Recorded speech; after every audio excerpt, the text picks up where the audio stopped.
Assalamu alaikum students. I hope you are doing well. Let's start with our new chapter number 4, जिसमें हम पढ़ेंगे cell cycle के बारे में. आज है हमारा लेक्चर नंबर 1, जिसमें हम इंट्रोडक्शन के बारे में पढ़ेंगे और ब्रीफली सेल साइकिल के बारे में डिस्कस करेंगे. So without any further delay let's start our lecture number 1. बेटा अगर हम बात करें सेल साइकिल की, तो आपकी बुक में आपने देखा होगा ब्रीफ सा इंट्रोडक्शन है और उसमें भी कुछ बताया हुआ है. तो वो मैंने अलग से यहाँ पे लिख दिया है ताकि आपको ना मसला ना हो कि उसमें हमने कौन सी लाइंस करनी है कौन सी नहीं. तो इंपॉर्टेंट लाइंस मैंने यहाँ पे लिख दी हैं. Cell cycle is the series of events. Cell cycle क्या है? सीरीज़ ऑफ इवेंट्स, यानी कि इसमें डिफरेंट इवेंट्स होते हैं, यानी कि डिफरेंट मरहले.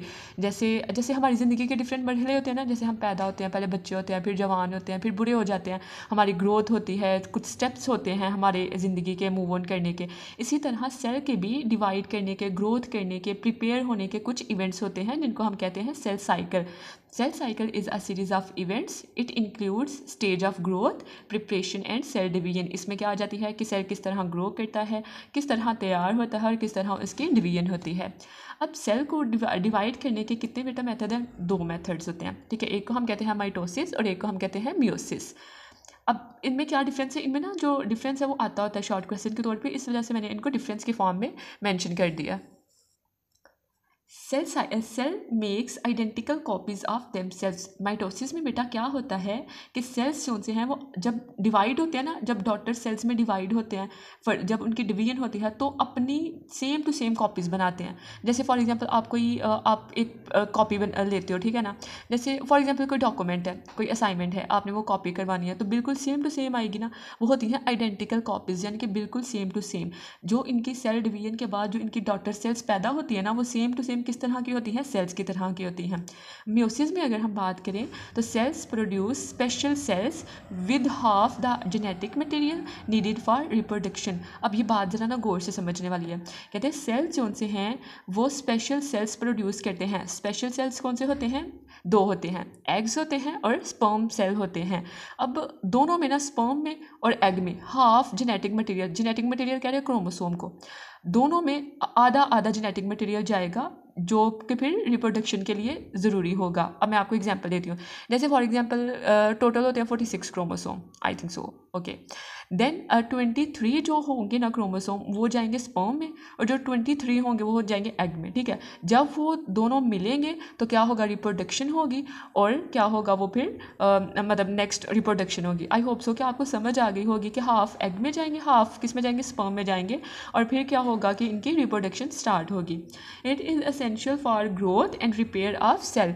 इसमें ये क्या करते हैं बेटा? ये सेल की ग्रोथ में, और अगर फॉर एग्जांपल किसी सेल में कोई डैमेज हो गया है या कोई मसला आ गया तो उसको रिपेयर भी करते हैं. और मियोसिस में क्या होता है? It is vital for produce reproductive cell like egg and sperms. इसमें भी जो मैंने आपको बताया कि ये क्या करते हैं, 2 रिप्रोडक्टिव सेल्स प्रोड्यूस करते हैं जिनको हम कहते हैं एग्स एंड स्पर्म्स. ये मिलते हैं और क्या होती है? रिप्रोडक्शन होती है. ओके, नेक्स्ट हम बात करेंगे. नेक्स्ट जो हमारा मेन टॉपिक है cell cycle. It is the series of events. ये क्या होते हैं? कुछ सीरीज़ होती हैं इनकी that take place in eukaryotic cells, जो कि यूकैरियोटिक सेल्स में पाई जाती है. यूकैरियोटिक सेल्स कौन से होते हैं? जो मैंने आपको बताया था अपने लेक्चर में, मल्टीपल सेल्स से जो मिलकर बने होते हैं वो कौन से होते हैं? Eukaryotic cells. जैसे कि हमारे सेल्स जो उनसे वो क्या है, ह्यूमन के सेल्स कौन से होते हैं? यूकैरियोटिक सेल्स होते हैं.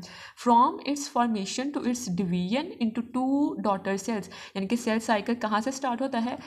बिल्कुल स्टार्ट से, कि जब वो सेल बन रहा होता है और एंड तक जब उसकी डिवीजन हो जाती है इनटू 2 डॉटर सेल्स, तब तक ये जो इवेंट्स होते हैं, ये जो सीरीज़ ऑफ इवेंट्स हैं, इनको हम क्या कहते हैं? Cell cycle. साइकिल ये होता है ना सेल साइकिल की, मतलब जो चीज़ बेसिक से स्टार्ट हुई है वो उसके एंड तक पहुँचे, तो उसके फॉर्मेशन से लेकर उसके डिवीजन तक हम इसको क्या कहते हैं? Cell cycle. नेक्स्ट बेटा, अब इसके ना 2 फेजेज़ हैं. सेल साइकिल के कितने फेजेज़ हैं? 2 फेजेज़ हैं, इंटरफेज और माइटोसिस फेज. अब इसको ना आपने कंफ्यूज नहीं करना कि मतलब ये है सेल डिवीजन, मतलब सेल 2 तरह से डिवाइड होता है, माइटोसिस से और मियोसिस से. ये बेटा सेल साइकिल है, यानी कि उन्होंने ना शुरू से बताया हुआ है कि सेल साइकिल के 2 फेजेज़ हैं. एक होता है इंटरफेज और एक होता है माइटोसिस फेज. ये मैं आपको ज़रा डिस्कस करती हूँ. देखो, जो इंटरफेज होता है ना, वो क्या होता है? इसमें ना डिवीजन नहीं होती, इसमें सेल अभी प्रिपेयर कर रहा होता है खुद को डिवीजन करने के लिए, ओके. और ये जो होता है ना माइटोसिस फेज, इसमें ये दोनों आ जाते हैं, माइटोसिस एंड मियोसिस, ओके. तो बेसिकली ये जो हमने पीछे बात की है, ये हमने इसकी बात की है, ठीक है, माइटोसिस फेज की, कि इसमें सेल डिवीजन होती है माइटोसिस के थ्रू या मियोसिस के थ्रू. समझ आ गई होगी आपको। अगर आपको कुछ क्वेश्चन हो, कुछ क्यूरी हो, तो आप कमेंट्स में पूछ सकते हो। अगर हम इंटरफेस की बात करें, this phase last for about 90% of the total time of the cell cycle, यानी कि सेल साइकिल में जो अगर सेल साइकिल परफॉर्म करने के लिए जितना टाइम होगा ना, उसमें से उस पूरे टाइम में से 90% जो टाइम होगा वो कौन करेगा? इंटरफेस। उसमें ये सारा कुछ करेगा, प्रिपरेशन वगैरह। इंटरफेस क्या होता है? उसमें प्रिपरेशन हो रही है ना, कि मतलब सेल प्रिपेयर हो रहे होते हैं कि उन्होंने जाके डिवाइड करना है, ठीक है। तो इसमें क्या होती है? प्रिपरेशन होती है। तो जो 90% टाइम होता है वो कौन कंज्यूम करता है? इंटरफेस करता है। During interface cell perform the life function according to its speciality, यानी कि देखो हर सेल का क्या होता है? अपना फंक्शन होता है। हर सेल का अपना एक स्पेसिफिक फंक्शन होता है। जैसे मसल सेल है तो वो क्या करते हैं? कॉन्ट्रैक्शन करते हैं। नर्व सेल हैं तो वो सिग्नल ट्रांसफर करते हैं। तो इसी तरह कहते हैं कि जो सेल होते हैं वो अपनी जो स्पेशलिटी है उसके मुताबिक फंक्शन परफॉर्म करेंगे और अपने आप को प्रिपेयर करेंगे कि उन्होंने किस तरह जाके सेल डिवीजन करनी है, यानी कि डिवीजन के लिए वो खुद को प्रिपेयर करेंगे। इसके बेटा 3 फेजेस होते हैं। एक फेज़ होता है G1 फेज़, जिसको हम कहते हैं first gap phase. S phase यानी कि सिंथेसिस फेज़। G2 फेज़ यानी कि सेकंड गैप फेज़। बेसिक जो उसके होते हैं वो 3 होते हैं। एक होता है G0 फेज़, जो कि कभी हो रहा होता है, कभी नहीं हो रहा होता है। जैसे ये टेम्परेरी भी हो सकता है, परमानेंट भी हो सकता है। इसमें क्या होती है? जो डिवीजन होती है वो मतलब रुक जाती है, स्टॉप हो जाती है। अगर हम G1 फेज़ की बात करें तो it start from the end of the mitosis phase. ये माइटोसिस फेज़ के एंड से स्टार्ट होता है। अब आप देख रहे होंगे, आपके जहन में ये क्वेश्चन आया होगा कि देखिए G1 क्या है? इंटरफेज़ है, ठीक है ना। इंटरफेज़ का पार्ट है ना। इंटरफेज़ तो प्रिपरेशन होती है, तो प्रिपरेशन तो पहले आएगी डिवीजन से। तो फिर ये वाला फेज़ जो है वो माइटोसिस फेज़ के लास्ट पे कैसे होता है, यानी कि माइटोसिस फेज़ के बाद में क्यों होता है? तो बेटा देखिए, ये होता है माइटोसिस फेज़, ठीक है। अब देखें ना, यहाँ पे सेल डिवाइड हो गया। अब बाद में उसने दोबारा से खुद को प्रिपेयर करना है ना, जो डॉटर सेल्स पैदा हुई अब उन्होंने दोबारा खुद को प्रिपेयर करना है ना, तो वो G1 फेज़ होगा। फिर सिंथेसिस, फिर G2 और फिर दोबारा से सेल डिवीजन होगी M फेज़ में। तो ये ना प्रोसेस चलता रहता है। इस वजह से इस लाइन को बयान कर रहे हैं कि M फेज़ के बाद दोबारा से क्या होगा? G1 होगा, यानी कि G1 M फेज़ के एंड से स्टार्ट होता है। It is also called growth phase. इसको हम ग्रोथ फेज़ भी कहते हैं। क्यों कहते हैं? क्योंकि इसमें ग्रोथ हो रही होती है डिफरेंट प्रोटीन्स की और डिफरेंट ऑर्गेनल्स की। During this phase cell makes protein. इसमें क्या होता है? सेल प्रोटीन्स बनाते हैं। And organelles and so grows in size. इसमें क्या होता है कि ऑर्गेनल्स की ग्रोथ भी होती है। Cell also make enzymes that are required in S phase for application of DNA।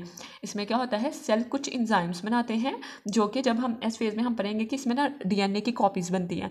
तो इसमें ना जो G1 फेज है ना, इसमें सेल जो है वो इंजाइम्स बनाएंगे ताकि DNA ने जो कॉपीज़ बनानी है ना उसमें थोड़ी हेल्प हो सके। ओके, अब देखें, अब ना बेटा हम पढ़ेंगे S phase.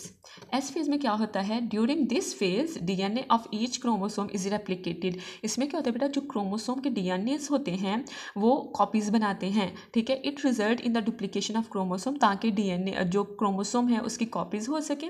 Each chromosome consist of 2 sister chromatids. हर एक क्रोमोसोम की 2 सिस्टर क्रोमेटिड्स होती हैं। लाइक यहाँ से अगर मैं स्टार्ट देख लेती हूँ, जैसे ये एक है ना, ये इसका सेंट्रोमेयर होता है, ये एक लगा लें, ठीक है। ये होती है एक क्रोमेटिड्स, ये होता है हमारे पास क्रोमोसोम, ठीक है। ये उसका सेंट्रोमेयर है। अब ये क्या है? हमारे पास एक क्रोमेटिड है और ये क्या है? 2 क्रोमेटिड, यानी कि टोटल इस क्रोमोसोम के कितने क्रोमेटिड है? 2 क्रोमेटिड्स हैं। ओके, अब है अच्छा, अब ना DNA की रेप्लिकेशन क्यों ज़रूरी होती है ये समझाने के लिए ना मैंने यहाँ से ही खुद से लाइन ऐड किया। आप चाहो तो ऐड कर सकते हो, वरना आप रहने दे सकते हो। क्योंकि अगर DNA की रेप्लिकेशन नहीं होगी, DNA इक्वली डिवाइड नहीं होगा, तो सेल जो से हैं वो डिवाइड नहीं हो सकेंगे ना प्रॉपरली, ठीक है। सेल डिवाइड नहीं होंगे तो वो एबनॉर्मेलिटीज़ आ जाएंगी, कुछ डिजीज़ फिर इस तरह काज हो जाएंगी। इस वजह से DNA का रेप्लिकेट होना ज़रूरी है। The total number of chromosome in cell remain same. जो सेल होता है उसमें क्रोमोसोम की जो तादाद होती है, जो उनका नंबर होता है, वो सेम टू सेम रहता है, कोई चेंजेस नहीं आते। ओके, अगर हम बात करें बेटा तो उसके बाद ना ये अब डायग्राम है। ओके, कभी भी ना डायग्राम लास्ट में नहीं बनाते हैं टॉपिक के, हमेशा दरमियान में बनाते हैं। ओके, अब देखें, अगर मैं ना यहाँ से थोड़ा सा बताती हूँ आपको, फिर मैं नेक्स्ट मूव ऑन करती हूँ। यहाँ पे अगर हम बात करें ना बेटा, तो ये होता है हमारे पास G1 फेज़। इसमें क्या होती है? मैंने आपको बताया था, इसमें क्या होती है? प्रोटीन बनती है या ऑर्गेनल्स बनते हैं और उनकी ग्रोथ होती है। ओके, उसके बाद आ जाता है हमारे पास एस फेज़। इसमें क्या होता है, क्रोमोसोम की डुप्लीकेशन होती है। अभी तक ना हमने इतना पढ़ा है। ओके, नेक्स्ट हम बढ़ने लगे हैं G2 फेज़। अब इसमें क्या होगा, G2 फेज़ में सेल कंटिन्यू टू ग्रो। जो यहाँ पे ग्रोथ स्टार्ट हुई थी ना G1 फेज़ में, वो अब ग्रोथ स्टार्ट हुई है और वो कंटिन्यू है, जारी है।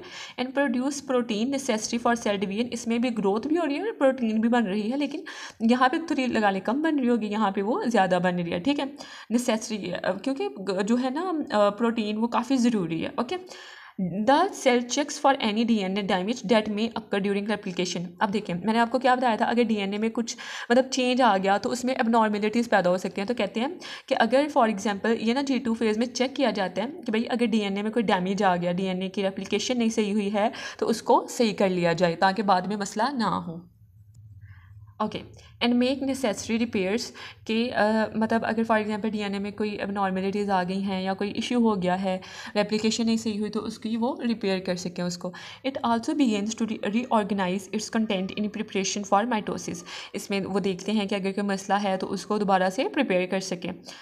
G0 phase, many cells. अच्छा, G0 फेज़ की अगर हम बात करें तो क्या होता है, many cells stop divide and start performing there specific function. जो सेल्स है ना वो डिवाइड नहीं होते ना, ठीक है, वो अपना फंक्शन परफॉर्म करते रहते हैं, वो डिवीजन की तरफ जाते ही नहीं है। डिवीजन जो होती है वो स्टॉप हो जाती है। अच्छा, ये परमानेंट भी होती है और टेम्परेरी भी होती है। इसको हम कहते हैं G0 phase, stopping phase. Okay, अब इसमें ना डिफरेंट एग्जाम्पल, ये ना आपका साइड बॉक्स होगा ना उसमें ये लिखा होगा। Okay, neurons remain in G0 phase for indefinite period. यानी कि कहते हैं ये न्यूरॉन जो है ना वो G0 फेज़ में ही रहते हैं, ये डिवाइड होते ही नहीं है। ओके, इनडेफिनेट पीरियड मतलब जिसकी कोई लिमिट नहीं है ना टाइम की, मतलब रहते ही वहीं पे है, ये लगा लें। ठीक है, इनडेफिनेट पीरियड यानी कि हमें मतलब इनडेफिनेट मतलब ना वो रहते ही वहीं पे है। ठीक है, किसी स्पेसिफिक टाइम के लिए नहीं। इनडेफिनेट पीरियड मतलब लामहदूद हद तक। Cells of liver and kidney remain in G0 phase temporary. जैसे अगर लीवर्स और किडनी की बात करें उनके सेल्स की, तो वो इसमें मतलब थोड़ी देर के लिए रहते हैं, फिर वो डिवाइड हो जाते हैं। एपिथेलियल सेल्स की अगर हम बात करें तो ये ना बेटा स्किन में पाए जाते हैं। Okay, epithelial cells do not enter G0 and continue to divide throughout life. कहते हैं वो G0 में जाते ही नहीं है और हमेशा वो डिवाइड होते रहते हैं। ओके, अगर हम अब डायग्राम की बात करें ना बेटा, तो यहाँ तक हम आए थे। G2 फेज़ में हमने अब क्या करना, मोर ग्रोथ, ज़्यादा ग्रोथ होती है और ज़्यादा प्रोटीन की फॉर्मेशन होती है। ओके, यहाँ पे ना G0 यहाँ पे लिखा हुआ है कि जैसे देखो ना G1 फेज़ में वो मतलब ग्रोथ वगैरह हुई, फॉर्मेशन हुई। अब इसमें ना वो एस फेज़ में नहीं जाएगा, डुप्लीकेशन ऑफ क्रोमोसोम में नहीं जाएगा। कुछ सेल्स जो होते हैं ना वो G0 फेज़ में चले जाते हैं, या वो टेम्परेरी तौर पे या परमानेंट तौर पे उनकी जो डिवीजन है वो स्टॉप हो जाती है। ओके, अगर फॉर एग्जांपल कोई सेल नहीं जा रहा G0 फेज़ में तो वो एस फेज़ में आ जाएगा। ओके, अब यहाँ पे ना हमारे पास G2 फेज़ ख़त्म हो गया। ओके, अब आफ्टर इंटरफेज़ ये जो G1 S phase G2 phase ये हमने इंटरफेज़ का पढ़ा था, सेल प्रिपेयर हो गया। अब आफ्टर इंटरफेस, अब इंटरफेस के बाद क्या होगा, the cell enters the division phase and divide into 2 daughter cells. अब सेल क्या होगा, फाइनली डिवाइड होगा अपनी डॉटर सेल्स में। आई होप सो कि आपको समझ आई हो इस लेक्चर की। अगर आपको मेरी लेक्चर की समझ आई है तो please subscribe to my channel and press the bell icon ताकि आपको आने वाली सारी अपडेट्स मिल सकें। Thank you so much.